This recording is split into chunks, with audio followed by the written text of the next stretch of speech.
Gracias, sinceramente, por haber dado esta ocasión para estar un día con vosotros y para abordar un tema tan importante como este. En los últimos meses, algo que estaba suponiendo un esfuerzo, pero que no acaba de fructificar en muchas asociaciones de familiares, ha tomado un impulso fuerte. Y yo creo que ha tomado ese impulso fuerte porque el Partido Socialista ha decidido que tomara ese impulso fuerte y ha contagiado de esa fortaleza al resto de sociedad, tanto a los que ya estaban muchos años trabajando como a los que no creían, como algunos de los que se recrean en argumentos prefabricados como no reabramos heridas, lo mejor es olvidar el pasado. Pues yo quiero precisamente intervenir, aparte de explicaros qué es lo que estamos proponiendo y qué es lo que las dos derechas cínicas de este país acaban de vetar en el Congreso de los Diputados. Quiero explicaros, sobre todo en un día como hoy, por qué es importante que hablemos de esto. Corren tiempos de política, como diría Bauman, líquida, en el que un pensamiento dura 15 minutos y un análisis político. Yo a veces me preguntan en la radio, ¿qué opina usted sobre tal? Y yo digo, yo opino esto, pero son las 10, a las 12 igual opino otra cosa, porque un pensamiento político en este país dura algo más de media hora y así no se puede construir la historia. Incluso algunas formaciones políticas nuevas que parten de que toda la vida empieza cuando ellos nacen, como si no hubiera un ayer y como si no fuera a haber un mañana, se equivocan, y especialmente las que son de izquierdas se equivocan, porque una nación no se construye sin memoria, primero. Y segundo, porque una conciencia individual, una persona no se construye sin memoria, y por tanto, si una persona individualmente no se puede construir sin memoria, una sociedad que es un colectivo de personas tampoco se construye sin memoria. O sea que mucho ojo cuando estamos renunciando a la memoria y estamos planteando el olvido como una pauta de comportamiento o como una forma de construir sociedades, naciones y hasta el concepto de patria. En un día como hoy, en el que digo, hace un momento me lo preguntaban en la SER, ¿y por qué estamos aquí? Estamos para esto, pero estamos con un doble sentido. Hoy se pone en evidencia una vez más que este país, España, no ha resuelto todavía en 87 años con quién quiere estar.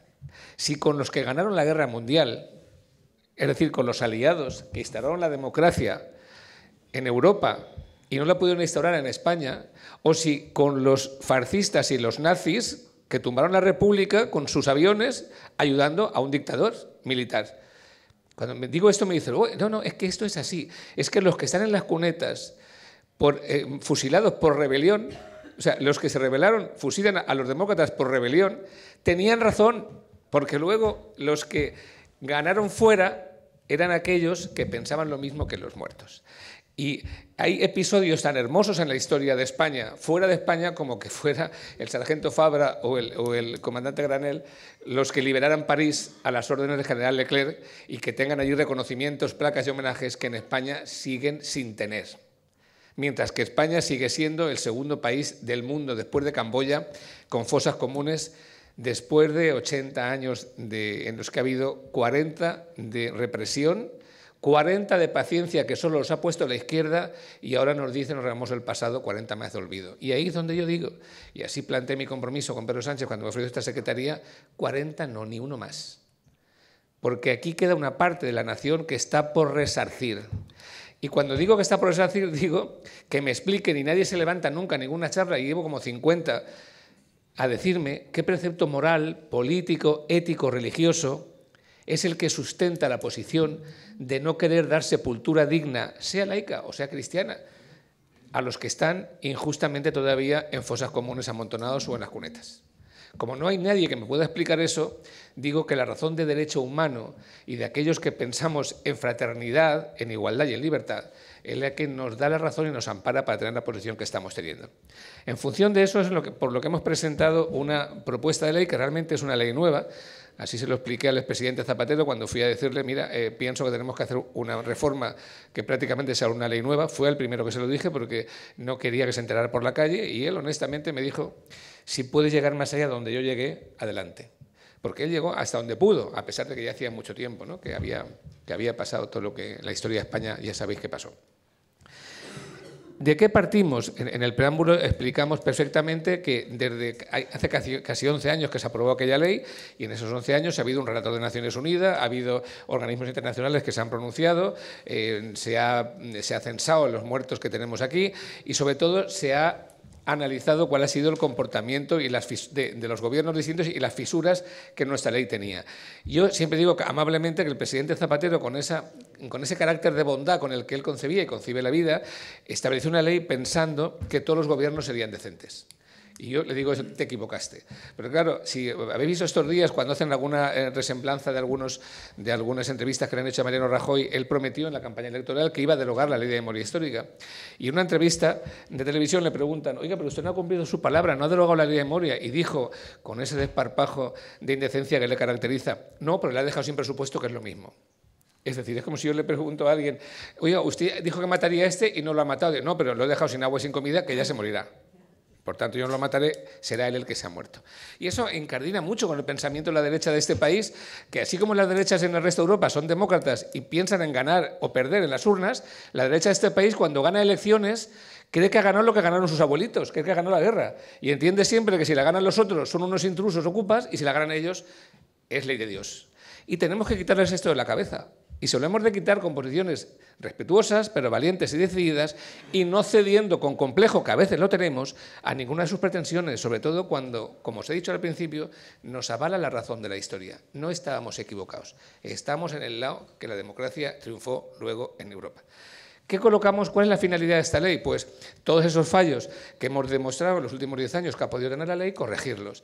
¿Y qué fallos hay? Pues aparte de los políticos y administrativos, los judiciales. En el Tribunal Supremo, y ya lo digo eso como abogado, que lo conozco bien, desgraciadamente impera. Y yo sé que cuando digo esto mis clientes huyen porque pensarán, si me llevo este tío un pleito al Supremo lo voy a perder seguramente, porque lo que digo es que en el Supremo impera un tardofranquismo militante en muchos jueces. Y lo tengo que decir así, porque esa vertiente de no hablar de los jueces como si los demás hubiéramos nacido de una madre y ellos hubieran nacido en un espectro divino a los que no se puede criticar, pues mire usted, ha ganado la oposición, yo lo respeto, pero yo critico lo que usted está haciendo. Y todas esas excusas de ley de amnistía y tal, sobre las cuales podemos debatir en cuanto queráis, que me apetece mucho debatirlas, porque ahí está colaborando mucho alguna izquierda haciendo poses para reescribir la transición sobre las tumbas de los muertos. Y eso tenemos que dejarlo muy claro, porque incluso nuestros propios afiliados y votantes se enfadan ante algunos titulares como PSOE, Ciudadanos, PP evitan que se investiguen los crímenes del franquismo. Me gustaría que habláramos de eso, a tumba abierta. Bueno, pues lo que hacemos es darles instrumentos a los jueces para que dejen de pasar olímpicamente de la investigación de los crímenes del franquismo y para que dejen de aplicar la prescripción del 131 del Código Penal diciendo, como hace más de 20 años, de este asesinato a ojo vista, no hace falta que lo investiguemos. Necesitamos investigar esos crímenes. Entonces lo que hacemos es declarar nulas todas las resoluciones y sentencias de los órganos del franquismo que vayan en contra del derecho humanitario internacional, que son todas, no solamente declarando, como declara la Ley 52, ilegítimo los tribunales, sino haciendo un acto para aquel que la quiera recurrir de nulidad de la sentencia. Ya sé que con esto no van a recuperar la vida los que fueron fusilados, pero las familias necesitan elaborar un duelo que está 80 años sin elaborar, diciendo a mi padre o a mi abuelo lo fusilaron injustamente y aquí está la sentencia judicial que lo determina. Y no tenemos el por qué seguir viviendo generación tras generación con ese peso. Por tanto, damos instrucciones a los jueces. Para evitar esto de que las familias se encargan de las exhumaciones con las subvenciones estatales, no. El Estado lidera las exhumaciones como una política pública y el Estado asume que es él el que tiene que desenterrar a sus muertos. Porque si un gobierno de un Estado los enterró, otro gobierno del mismo Estado los tiene que sacar. Los Estados son responsables, igual que Angela Merkel está pagando todavía a los judíos los estragos del nazismo. Porque son las naciones las que responden de su gobierno. Los han elegido democráticamente, como fue el caso de Hitler, por cierto, que lo eligieron los alemanes, razón de más para que los alemanes que eligieron a ese señor practiquen política de resarcimiento contra los perjudicados, o en este caso, como fuera fruto de una guerra. Por tanto, es el Estado el que se encarga. Con una política pública como es la sanidad, es la educación o son los servicios sociales. Lo que pasa es que, a diferencia de estos que perdurarán de por vida, eso espero, la política de fosas terminará cuando saquemos el último muerto de una fosa común. En eso incluimos también la búsqueda de los niños robados. Hemos establecido un capítulo que cerramos en 1995 de niños robados, pensando que, cuando digo 1995, dicen, ¿pero cómo? Sí, se estuvo dando. Algunas organizaciones de monjitas, de hermanitas de los pobres, que en algunos casos demostraron ser más amiguitas de los ricos que hermanitas de los pobres, lo que hicieron fue seguir con la trama de las casas cuna, adjudicando niños de sirvientas a sus señores o haciendo cambalache con los niños. Pero es que creo que tenemos que enmendarnos a nosotros mismos, porque en 1999 antes de ayer, todavía hemos registrado casos en Canarias de niños robados. Por tanto, los 30.000 niños robados que censamos o que censa el relator de Naciones Unidas, más o menos, tenemos que liderar también desde el Estado la política de búsqueda para que cada uno que quiera saber si fue robado o no pueda saber y tenga derecho a conocer sus orígenes. Está en la ley. Planteamos que haya una comisión de la verdad. Cuando decimos esto, lamentablemente no solo la extrema derecha ha reaccionado, sino que también algunos compañeros que tuvieron cargos en el PSOE se han unido.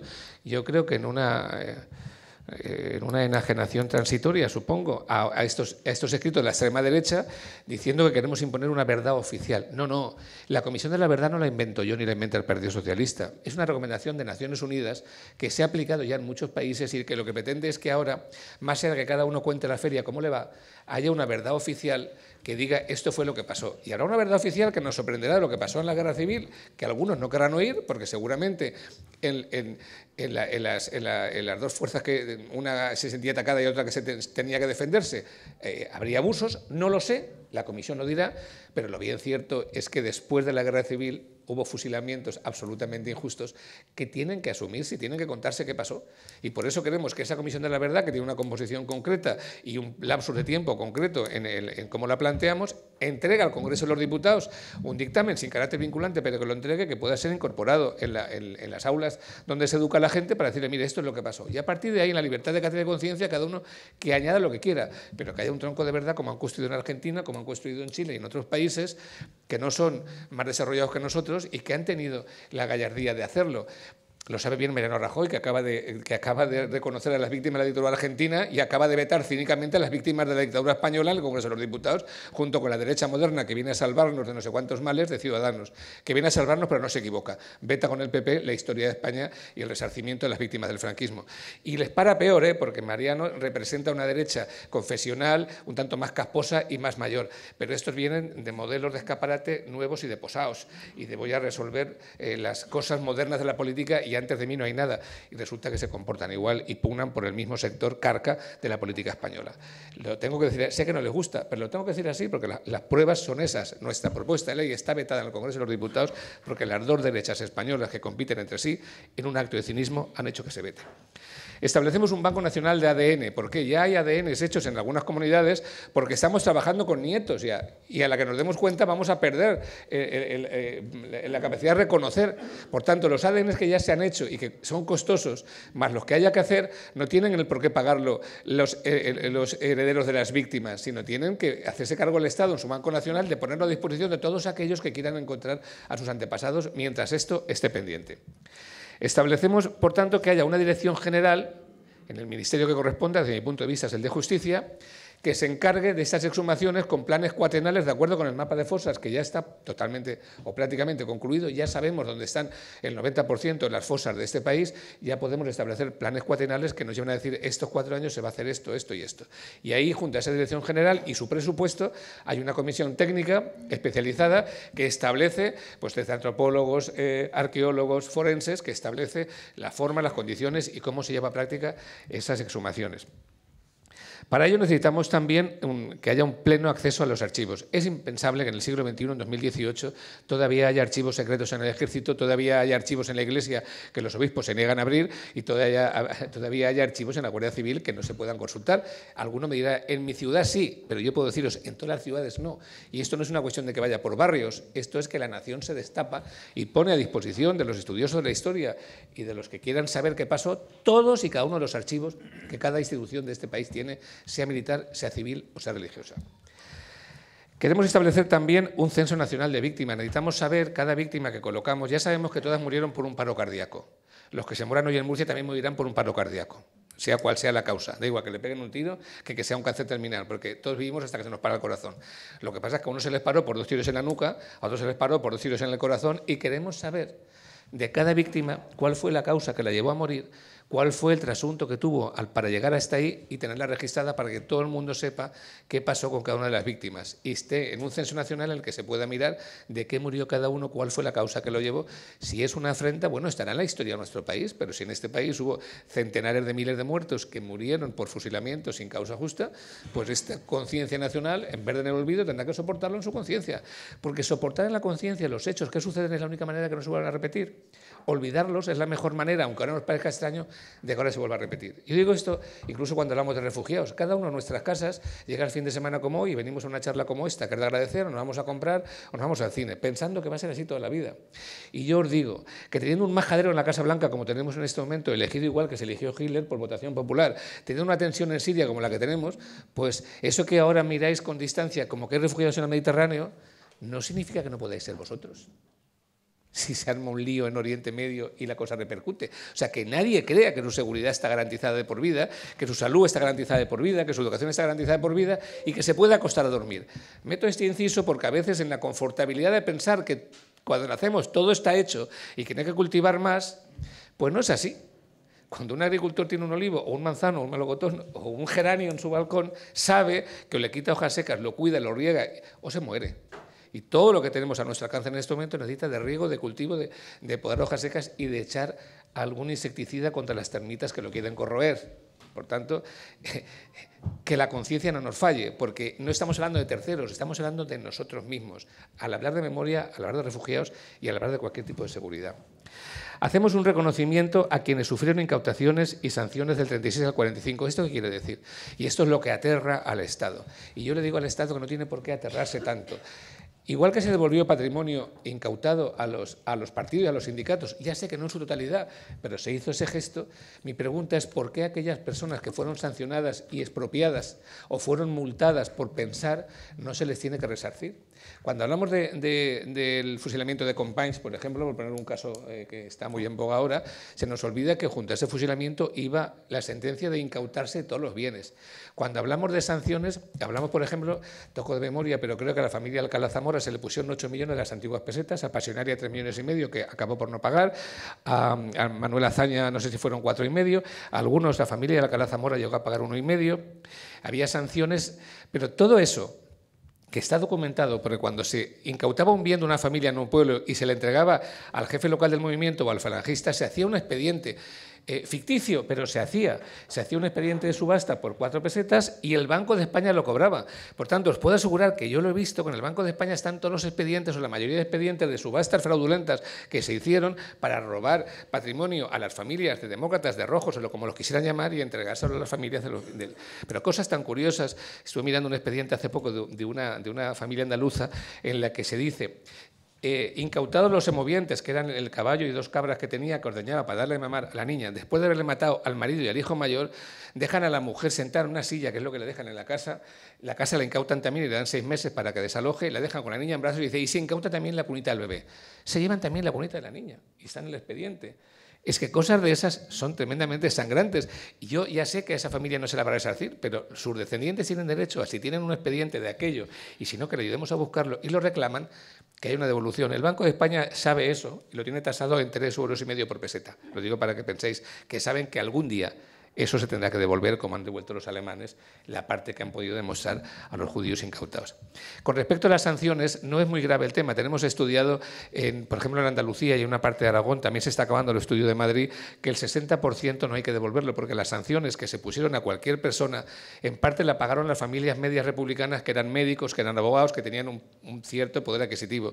Pero el resto, ya a principios de los 50 salió un decreto del propio franquismo que veía que eso no se podía cobrar y dijo que a partir de que en aquel momento no se tuvieran 25.000 pesetas de patrimonio, que ahora es lo que llevamos en el bolsillo para salir a comer, pero entonces era mucho patrimonio, no tendrían que pagar. Por tanto, se exoneró al 60% o más de la gente que estaba sancionada. Por tanto, hay que sacar cuentas y hay que ver, nadie dice que se pague un ejercicio, hay que calcular cuánto vale, hay que presupuestar 1, 2 o 20 años los que sean, o hacer un empréstito estatal o unos bonos, pero hay que resarcir a la gente que se le incautó por pensar y por defender que ahora estemos aquí haciendo esta charla con libertad. Es una deuda que tenemos con ellos. Sobre la retirada de simbología franquista, yo no sé si tenemos algún alcalde aquí dentro. La ley ya dijo que había que retirarla, pero es que, compañeros, yo lo digo con toda crudeza, voy recorriendo toda España y algunos, incluso compañeros, no me voy a referir a la derecha, que va de suyo, que no lo quiera retirar, algunos compañeros me explican cosas como es que eso nos quitaría votos, es que tal. Tenemos la obligación de hacer pedagogía política. No somos ni alcaldes, ni concejales, ni diputados, ni senadores, ni secretarios generales porque nos hayan puesto una pistola en el pecho. Somos porque nos da la gana ser. Y a partir de ahí podemos un día comentar, como comento yo hoy con las compañeras, que cansado estoy, pero si todos los días digo que estoy cansado y que estoy triste, lo mejor que puedo hacer es dimitir. Porque un cargo público triste, un secretario general triste, un responsable de memoria histórica triste, hace unos afiliados tristes y un país triste. Por tanto, dejémonos de historias, que somos vanguardia política y somos cargos políticos porque hemos decidido serlo por un impulso ético y porque nos da la gana ser.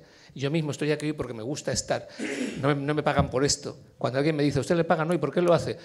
Pues porque no me quiero morir como un geranio, porque no soy imparcial, ni equidistante, ni independiente.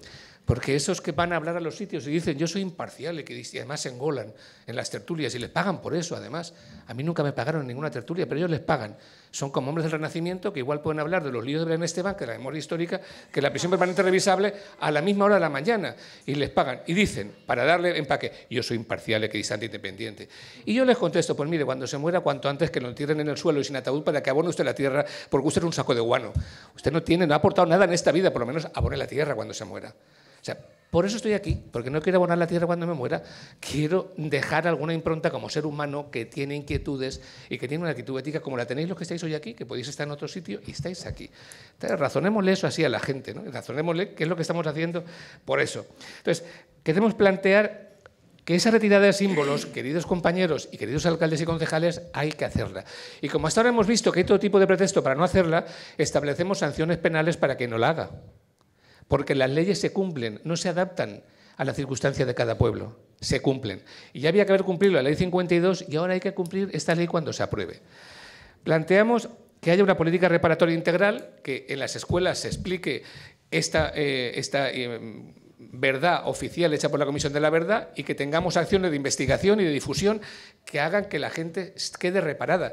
Os decía cuando las sentencias del franquismo que no pretendemos juzgar a quien seguramente ya no vive, que los mató, pero si en vez de archivar antes de investigar se archiva después, el juez tendrá que decir, es verdad que aquí hay víctimas, no encuentro al culpable y archivo, pero usted habrá archivado cuando diga que hay víctima. Y si usted dice que hay víctima, yo podré reponerla en su dignidad.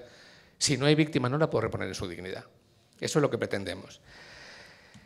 Planteamos que haya lugares de memoria, que todos estos lugares, paradones de fusilamiento, lugares donde hay fosas, haya un catálogo donde, esto en Cataluña está muy avanzado, hay incluso una empresa privada que hace tours de memoria por la batalla del Ebro, que la gente pueda recrearse por el lugar de memoria y sepa lo que pasó, no cubrirlo con un manto de olvido. Esto pasó en este país, igual que vamos a Berlín y nos llevan al Checkpoint Charlie a ver un trozo de muro y nos explican por qué allí hubo un muro, por qué es que hubo un muro. No se puede ignorar que lo hubo, pues ¿por qué hemos de ignorar aquí que hubo un paradón de fusilamiento? Planteamos la creación de un consejo, aquí cuando dice, bueno, de todo lo que ha explicado, ¿qué lugar le queda a las asociaciones memorialistas? Todo. El Consejo Memorialista es el que tiene que controlar que la Comisión Técnica, la Dirección General y, por tanto, el Gobierno cumple los planes que hemos establecido. Y tiene que ser consultado y tiene que serle entregado los planes que se están haciendo y el Consejo de Memorialistas, que están las familias implicadas, es el que dice, oiga, esto por qué no, esto porque sí, este plan porque se ha hecho ahora y este porque no después. Participación / nueva política. Porque la política no pertenece solo a los que nos levantamos por la mañana con un cargo público, que no es mi caso, yo solo tengo orgánico, pero los que lo tienen o los que lo hemos tenido, sino que es una cosa de todos, no es una cosa de arriba y abajo, es transversal. Y hacemos dos cosas que a mí me están ocasionando algunos problemas, pero que me da igual, también a veces me constipo y lo supero. Una que es plantear la ilegalización de fundaciones y de asociaciones que hagan apología del franquismo, instalando en el Código Penal el delito de apología del franquismo y del fascismo. Igual que está instalado en Italia, a nadie se le ocurriría una fundación Mussolini en Italia o una fundación Hitler en Alemania. Cuando me dicen, es que usted no es demócrata, pretende... No, mire, la democracia puede valer para cualquier cosa, excepto para permitir órganos que quieran acabar con ella. Hace muy poco a un señor con cierta gracia en Berlín se le ocurrió hacer unas botellas de vino con la etiqueta de Adolf Hitler. La broma le ha costado 300.000 euros. ¿Por qué? Pues que el Código Penal alemán, que es poco sospechoso desde una dictadura, establece sanciones y lo establece como un delito criminal la apología del nazismo. Y ya hubo bastante. Y a nadie se le ocurriría en Italia una fundación Mussolini o en Portugal una fundación Salazar. No se les ocurriría. ¿Por qué en España una fundación Franco?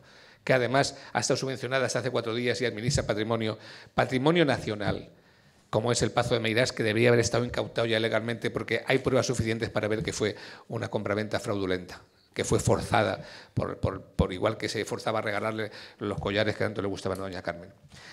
Y luego el Valle de los Caídos. Bueno, el Valle de los Caídos, y con esto quiero terminar, es que es tremendo. No remuevan la historia, si sí que queremos remover la historia. Yo no había estado en el Valle de los Caídos porque había una prohibición de mi abuela materna que nos sentenció a todos que no iríamos al Valle de los Caídos nunca. Yo hace poco establecí como cuando antiguamente alguien se desnudaba en el cine y decía por exigencia del guión. Yo por exigencia de mi secretaría he ido para no perturbar la memoria de mi abuela.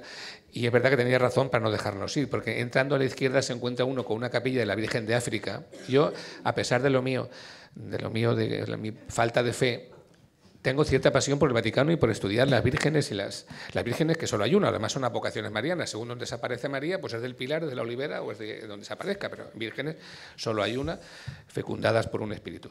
Entonces, al entrar a la izquierda hay capilla de la Virgen de África sin ningún currículum, porque la Virgen de África ni hizo milagros jamás, ni se le apareció a nadie, que es para conmemorar el inicio de la guerra. O sea, en un monumento nacional, pagado por el presupuesto del Estado, hay una capilla sostenida por el abad donde dice que una virgen conmemora nada menos que el inicio de una guerra. Si Cristo en vez de resucitar e irse para arriba se hubiera quedado, estaría pegando ese cabezazo con la lápida en este momento si viera que la figura de su mamá se utiliza para conmemorar el inicio de una guerra. Así se lo dice saber al abad. Pero es que además, cuando me dicen, ¿y por qué plantea usted sacar a Franco? Pero no es por esta ley, es porque no cumple sus requisitos. Sus requisitos. Él estableció 2 decretos, uno en el 40 y otro en el 57, donde dice que ese valle es para caídos, en batalla o en la guerra o en lo que fuera. Yo he repasado la historia, vosotros la conocéis, como no se cayó de la cama una noche en el Palacio del Pardo por la escalera, no se cayó en ningún sitio. No cayó en ninguna batalla, se murió desnudo, de viejecito, entubado y fotografiado por un yerno canalla que le vendió las fotos a Interview. Y encima era marqués. Es que los marqueses tienen una historia en este país de narices, ¿eh? Y encima forman parte de la nobleza. Por tanto, ¿qué caído ni qué niño muerto? Otra cosa es José Antonio, que yo opino que tiene que estar con los demás caídos, pero que sí que cayó de alguna manera. No pongo ninguna objeción a que esté allí. Pero Franco no cayó en ningún sitio. Por tanto, si el valle hasta ahora es de caídos, más allá de que sea de un lugar de memoria, cuando se sacralice, se lleve a los benedictinos a un paraje menos húmedo, donde puedan tener su huerta y sus cosas y hacer sus chocolates, que hay monasterios por restaurar estupendos, no hace falta que estén debajo de la cueva todo el día, que se van a quedar blancos, como la leche, de estar ahí metidos debajo de aquella cueva, pues cuando estén en otro lugar más idóneo para monjes benedictinos, haciendo chocolate o cuidando la huerta, lo que quieran, podremos hablar de memorial, pero mientras se vayan los caídos, allí hay uno que no ha caído en ningún sitio. Y luego hay el resto de gente, que son 33.000, que es la mayor fosa común de España, que la mayoría no quiere estar allí. Pero sabéis, yo lo digo ya de antemano, que lo he visitado y lo he visto, es que la mayoría no los vamos a poder sacar, porque en los columbarios que hay no están metidos en orden, están amontonados, por ejemplo, en los 69 que se llevó de Paterna, que los echaron con palas a ataúdes comunes donde habían 5 cuerpos y medio o 6, hay un acta que dice, aquí hay más o menos 63 cadáveres con 59 cabezas. Hay 4 cabezas que no encontraron, pero según he hablado yo con los arqueólogos y con los antropólogos, habrá que subir las familias y decirle, mire usted, hay unos que podemos sacar, como la familia La Peña y alguno más, pero el resto no podemos porque hay una mezcla, un amasijo de madera podrida, huesos distintos y tierra que hace imposible construir un solo cadáver. Esa es la memoria que se hizo de los caídos, llevando a palas amontonados a los cadáveres forzados de los republicanos o de los que murieron en la Constitución, que no se les hacía ningún enterramiento, sino que se les echaba el cimiento directamente al columbario. Eso está en la historia de este país. Y yo me he propuesto, en la responsabilidad que me han dado, con el apoyo de nuestro secretario general de la Ejecutiva, en su pleno, algún miembro tenemos aquí, dar solución a esto. ¿Por qué? Porque las naciones tienen que ser decentes. Y empiezan por ser decentes, aparte de por tener sanidad, educación y ser solidarias en la distribución de la economía de los impuestos, por mantener la memoria y corregir aquellos estragos que a una etapa de la historia puede haber hecho. Y esa es una obligación moral para cualquier ser humano, creyente o no creyente, pero si ese ser humano se levanta por la mañana diciendo que intenta ser socialista y que es demócrata, esa obligación le va en los genes y tiene que tirarla para adelante. Por tanto, queridos compañeros y compañeras, la vamos a tirar sí o sí, le pese a quien le pese, cueste lo que nos cueste.